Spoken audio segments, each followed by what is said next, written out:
আজকে আমি দেখাবো মজাদার লাউ শাক রেসিপি।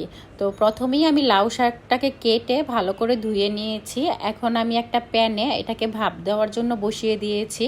তার সাথে কিছু জিনিস অ্যাড করতে হবে। 4-5টা কাঁচামরিচ খুব ভালো করে ফালি করে নিতে হবে।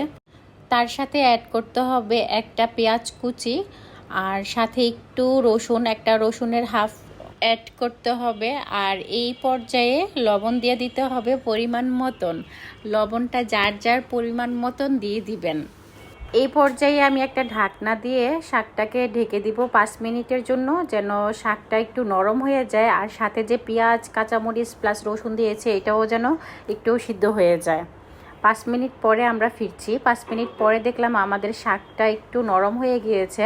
এখন শাকে যে পানিটা আছে সেটাও আমি শুকিয়ে নিব। শাকে যে এক্সট্রা পানিটা আছে সেটা শুকিয়ে তারপর আমি এটা বাগার দিব। এই পর্যায়ে আমার শাকের যে এক্সট্রা পানি ছিল সেটা কিন্তু একদমই শুকিয়ে গিয়েছে। শাকে কিন্তু এক্সট্রা পানি থাকলে শাকটা খেতে একদমই ভালো লাগে না, তাই আপনারা পানিটা একদমই শুকিয়ে নেবেন। আমি কিন্তু পানিটা একদমই শুকিয়ে নিয়েছি। এখন একটি প্যানে আমি একটু তেল দিয়ে দিব, আর তেলের সাথে এখানে কিছু জিনিস অ্যাড করব বাগার দেওয়ার জন্য।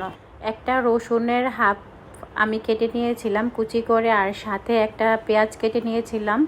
তো এটা ভালো করে লাল করব। তার মধ্যে কিন্তু শুকনো মরিচ দিতে হবে। শুকনো মরিচ দিলে শাক থেকে একটা সুন্দর ফ্লেভার বের হয়, তাই আমি সব সময় শাক রান্না করলে আমি শুকনো মরিচটা দিয়ে দিই। এই পর্যায়ে আমার পেঁয়াজ, রসুন প্লাস শুকনো মরিচ একদমই লাল লাল হয়ে ভাজা হয়ে গিয়েছে।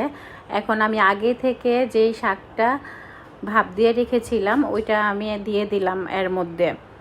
এখন আমি 5 মিনিটের মতন এটা চুলা একটু নেড়ে চেড়ে নিব, নেড়েই আমি এটা নামিয়ে ফেলবো। 5 মিনিট আমার শাকটা নাড়াচাড়া দেওয়ার পরে এই পর্যায়ে চলে এসেছে। তো আমার শাকটা অলরেডি রেডি হয়ে গিয়েছে।